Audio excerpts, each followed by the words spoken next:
Bien, bonjour à tous et à toutes et bienvenue sur cette capsule vidéo traitant la deuxième partie du chapitre gestion de carrière. Alors durant cette partie, nous allons définir ce que c'est que la gestion de carrière, nous allons voir quels sont ses objectifs et finalement nous allons voir les outils qui sont utilisés par les entreprises pour gérer ou bien pour accompagner les individus à mieux gérer leur carrière. Donc, si l'on s'inscrit dans une logique de carrière moderne, et du fait que les entreprises, elles vont uniquement accompagner ses employés, ses salariés, ou plutôt leurs employés ou leurs salariés à gérer leur carrière. Alors, la définition classique de la gestion de carrière, elle stipule qu'il s'agit de l'ensemble de règles de gestion permettant d'organiser la progression verticale et horizontale des employés. Plus globalement, on fait référence à la mobilité. Il s'agit de gérer les différentes mobilités. Mais comme nous avons dit la séance dernière, et vu le changement de la structure des entreprises qui se sont aplaties, et donc il existe moins de distance hiérarchique entre les différents emplois, la gestion de carrière ne va plus concerner uniquement la mobilité en tant que concept, mais elle concernera globalement le développement des compétences des employés.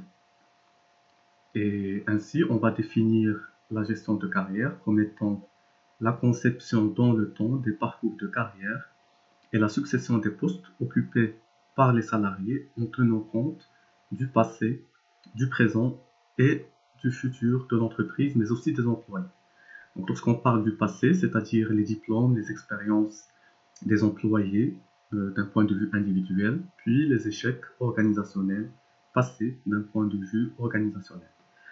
Alors pour le présent, suivant cette logique d'individu-organisation, on fait référence à la situation actuelle sur le poste en termes de compétences acquises par les employés et le besoin actuel de l'organisation en termes de ressources humaines.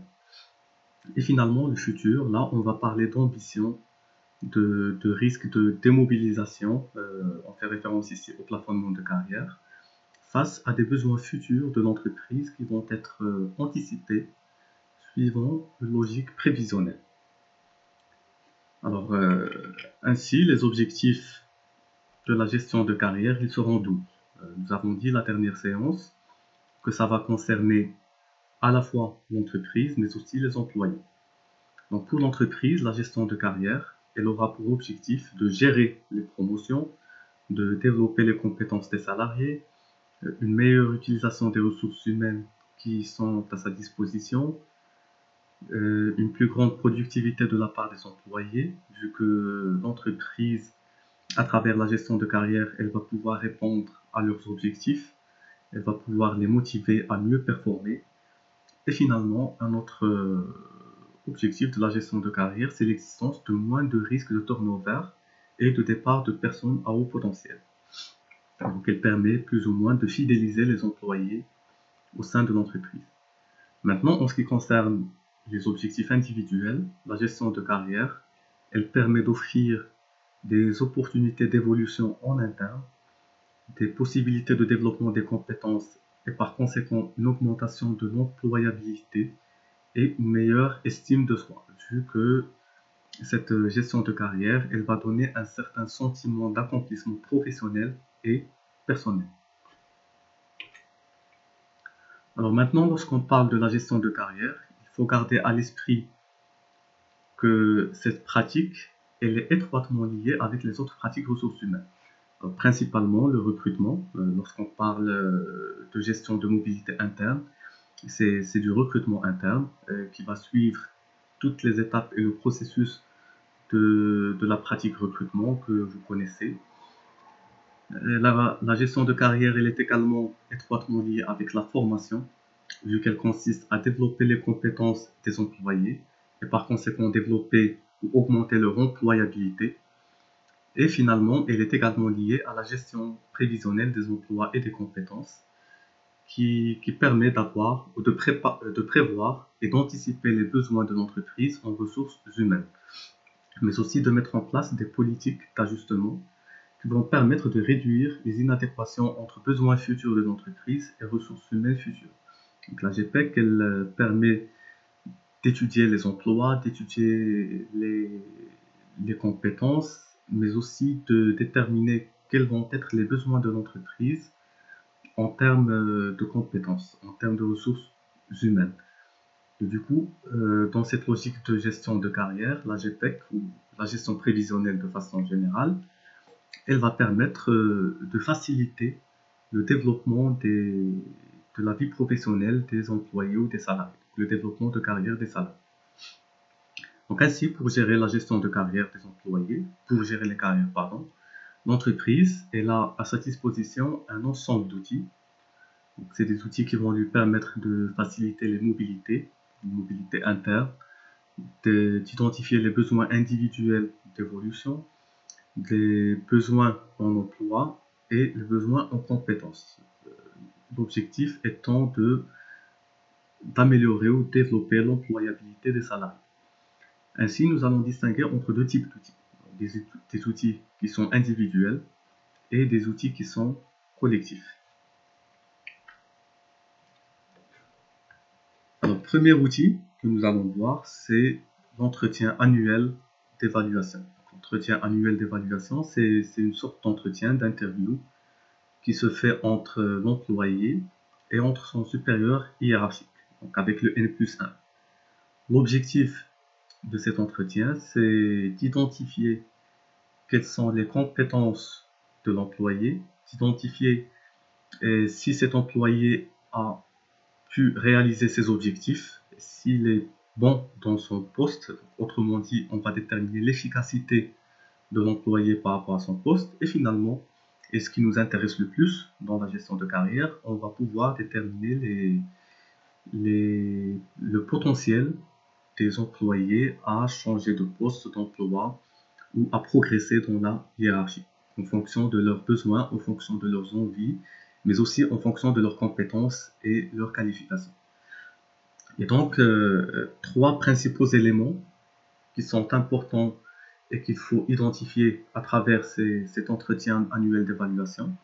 Le premier élément, c'est la qualification. La qualification, c'est-à-dire les compétences qui sont acquises par l'employé, les compétences dont dispose le salarié. Pour ce faire, le supérieur hiérarchique, il va noter les compétences de cet employé. Par exemple, on va donner une note sur 5 et pour chaque note, elle aura une certaine une certaine information par rapport aux qualifications. Je vous donne un exemple. Si on donne la note 1 sur 5, cela veut dire que l'employé a des compétences qui ne sont pas adaptées à son poste. Si on donne la note de 2 sur 5, c'est-à-dire que ses compétences elles sont incomplètes. Il a encore besoin de développer ses compétences. 3 sur 5, les compétences, elles sont correctes, elles sont idéales pour le poste qu'il occupe. 4 sur 5, on va dire qu'il a plus de compétences que nécessaire par rapport à son poste. Et finalement, 5 sur 5, il a beaucoup plus de compétences par rapport à celles qui sont requises par le poste. De la même manière, on va identifier l'efficacité de l'employé, son efficacité par rapport à son poste. Même chose, une note sur 5, 1 sur 5, il est inefficace, 2 sur 5, il manque d'efficacité, 3, il est efficace, 4, très efficace, simple, beaucoup plus efficace que ce que l'on recherche. Finalement, ce qu'on va identifier, c'est le potentiel. Donc cette fois-ci, le potentiel, on va l'identifier sur 3 niveaux. Le premier niveau, c'est un potentiel faible, c'est-à-dire que cet employé, il n'est pas encore prêt à changer de poste, d'emploi ou à être promu de façon générale, si l'on parle de mobilité interne verticale. Potentiel moyen, 2 sur 3, c'est-à-dire que son potentiel est moyen, il est possible que par la suite, il soit prêt à évoluer, ou bien potentiel fort. Maintenant, lorsque le potentiel il est fort, il faut identifier est-ce qu'il est fort dans le sens où cet employé il est prêt à changer d'emploi vers un autre emploi avec plus de responsabilités, donc la mobilité interne verticale, ou bien il est fort dans le sens où cet employé il est prêt pour changer de type d'emploi. Et donc là, on fait référence à la mobilité horizontale. Donc, à travers cet entretien annuel d'évaluation et en identifiant les compétences acquises par les employés, leur efficacité par rapport au poste et leur potentiel d'évolution, le N+1 il aura une idée claire sur comment il va gérer la carrière de cet employé. C'est-à-dire qu'on saura si l'employé il a déjà une envie de changer d'emploi, que ce soit verticalement ou horizontalement, ou encore géographiquement. Et en plus de son envie, sa motivation, on va identifier s'il est apte à ce changement. C'est-à-dire, est-ce qu'il a les compétences nécessaires pour changer de poste d'emploi et pour bénéficier d'une mobilité quelconque. Donc là, l'entretien annuel d'évaluation, c'est l'un des outils qui permettent de faciliter la gestion de carrière des individus. Le deuxième outil, c'est ce qu'on appelle les bourses d'emploi. Ce sont des plateformes sur lesquelles les entreprises elles vont offrir des emplois à leurs salariés. Donc le principe de ces bourses d'emploi, c'est une sorte de marché d'emploi, marché de travail interne à l'entreprise. Et donc il permet de faciliter la mobilité interne au sein de l'organisation. Auparavant, par exemple, on affichait les offres d'emploi dans des tableaux dans l'entreprise. Aujourd'hui, avec le développement technologique, c'est souvent sous forme de site internet. C'est un site qui est accessible uniquement aux employés de l'entreprise et dans lequel l'organisation elle poste les différentes offres d'emploi en sens de cette manière. L'ensemble des employés pourront avoir accès à ces offres d'emploi et pourront postuler pour ces emplois. Donc là, on fait référence au recrutement interne, la mobilité interne au sein de l'entreprise. Donc ça aussi, c'est un outil de gestion de carrière qui est utilisé principalement par les organisations, par les grandes entreprises, pour faciliter la communication par rapport aux différents postes vacants dans l'organisation. Finalement, le bilan de compétences. Le bilan de compétences qui est un outil de formation, vu qu'il permet d'identifier les compétences des employés. Il peut être fait, c'est-à-dire que la demande du bilan de compétences peut émaner de l'individu comme elle peut émaner de l'entreprise. Et ce bilan de compétences, il permet d'avoir une idée claire sur l'ensemble des compétences acquises par les employés, par chaque employé, mais aussi il permet d'identifier quels sont les besoins des salariés en termes de développement de carrière, en termes d'évolution professionnelle. Alors, ce bilan de compétences, il va concerner les qualités des employés, des individus, il va concerner leurs compétences, l'identification de leurs compétences, leurs connaissances, leur savoir, leurs valeurs également, leur motivation, leurs intérêts et leurs besoins professionnels de façon générale, leurs objectifs d'évolution et leurs objectifs de développement de carrière. Également, il peut identifier les besoins en compétences. Le salarié, lorsqu'il arrive à déterminer quelle est son envie de progression, comment il voit sa carrière, comment il veut se développer, il peut identifier quelles vont être les compétences dont il aura besoin, les compétences pour effectuer les différents emplois qui l'intéressent. Et ainsi, on pourra comparer entre les compétences qui sont acquises par l'employé et les compétences qui vont être requises pour répondre à ses objectifs professionnels. Et de ce fait, il pourra identifier quelles vont être les formations dont il aura besoin dans le futur. Ainsi, le bilan de compétences est également un outil important en termes de gestion de carrière parce que justement, il va permettre de faire le point sur les différentes compétences acquises par les salariés, mais également requises par les postes et par leurs envies d'évolution professionnelle. Donc, ce sont les trois principaux outils qui sont individuels, qui se font de façon individuelle au sein de l'entreprise. Maintenant, on va voir les outils qui se font de façon collective, principalement par les organisations. Le premier outil, c'est ce qu'on appelle la cartographie des emplois ou des métiers, le job mapping. Donc la cartographie des emplois et des métiers, elle va permettre d'identifier quels sont les différents emplois qui se ressemblent et qui sont proches. Donc les emplois qui sont caractérisés par une proximité. C'est-à-dire qu'on va identifier les postes qui peuvent être occupés par la même personne, les postes qui nécessitent les mêmes compétences. Une fois identifiés, on va les regrouper en des emplois. Donc chaque poste qui requiert les mêmes compétences, on va les regrouper dans des emplois. Par la suite, ces emplois, on va également les regrouper dans des emplois types. Puis les emplois types, on va les regrouper dans des métiers. Et finalement, les métiers, on les regroupe dans des familles professionnelles de métiers. Donc l'objectif étant d'avoir une certaine cartographie, donc sous forme d'un arbre, qui permet d'avoir une idée claire sur l'ensemble des emplois, de leur configuration, de leur nature au sein de l'entreprise.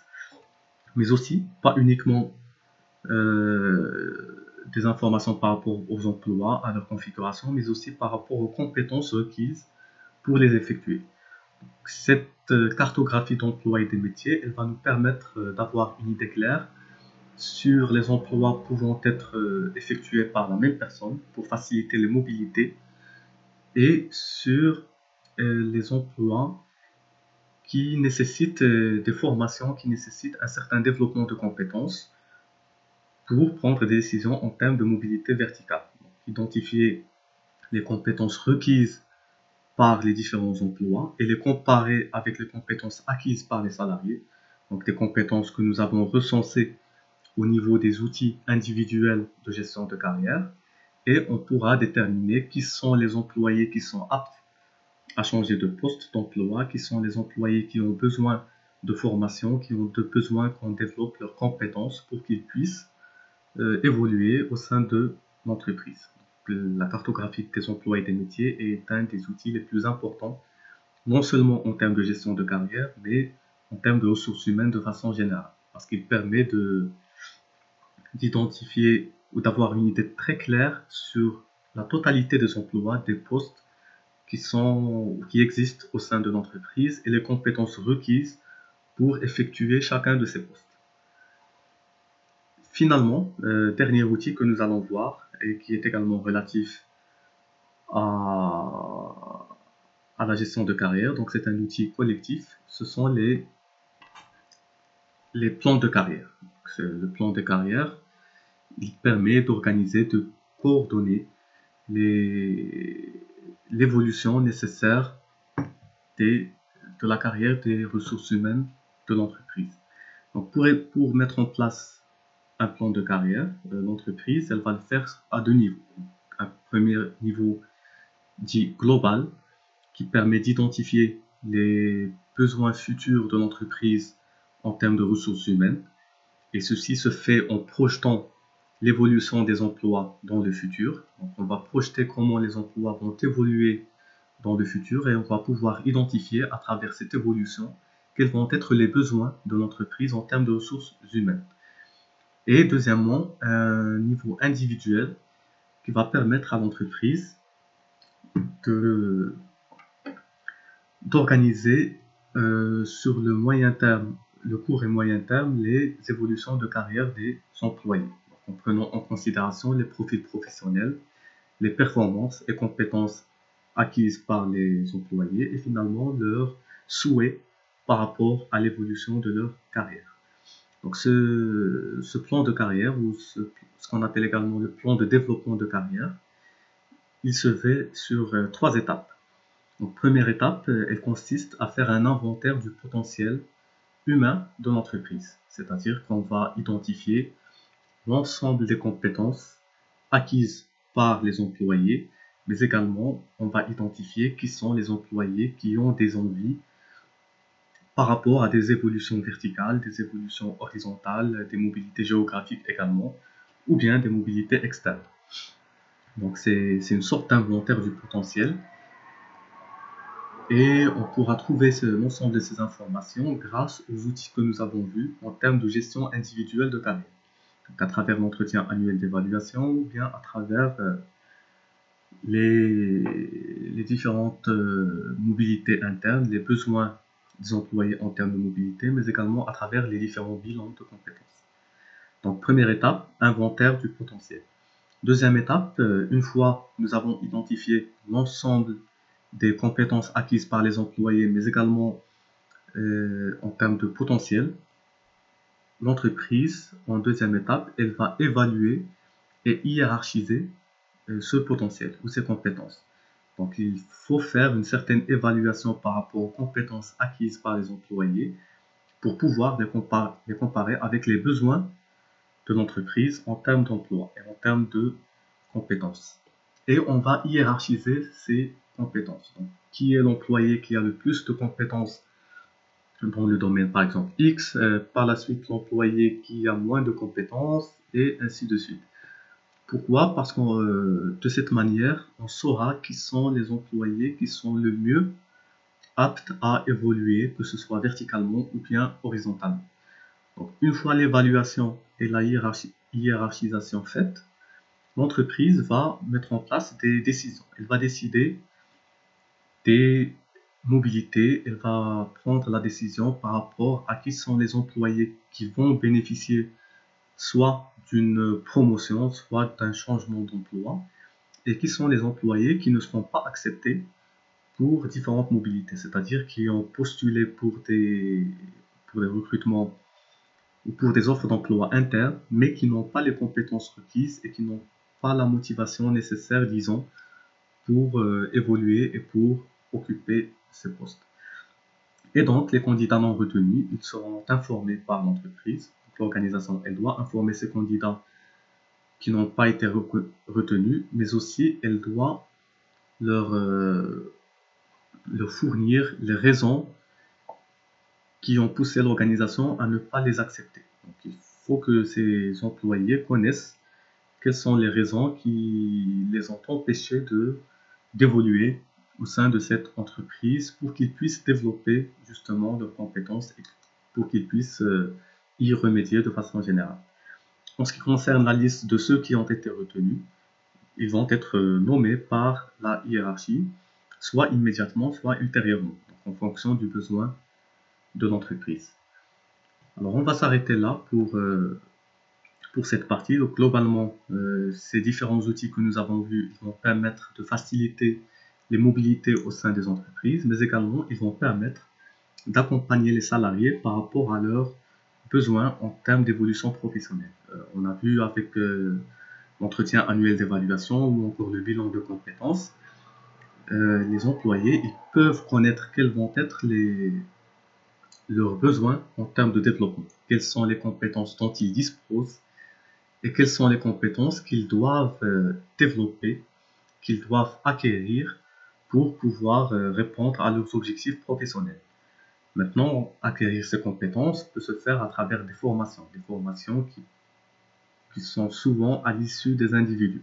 Donc, tout employé, tout individu a le droit de bénéficier de différentes formations, que ce soit au sein des entreprises ou encore en dehors de l'entreprise. Et ces différents outils, ils vont permettre d'identifier quelles vont être les formations dont les individus auront besoin pour pouvoir évoluer en termes de carrière professionnelle, en termes de vie professionnelle, que ce soit au sein de l'entreprise ou encore en dehors de l'entreprise. Je vous remercie pour votre attention et on se retrouve le mercredi pour le live pour répondre aux différentes questions par rapport à la gestion de carrière.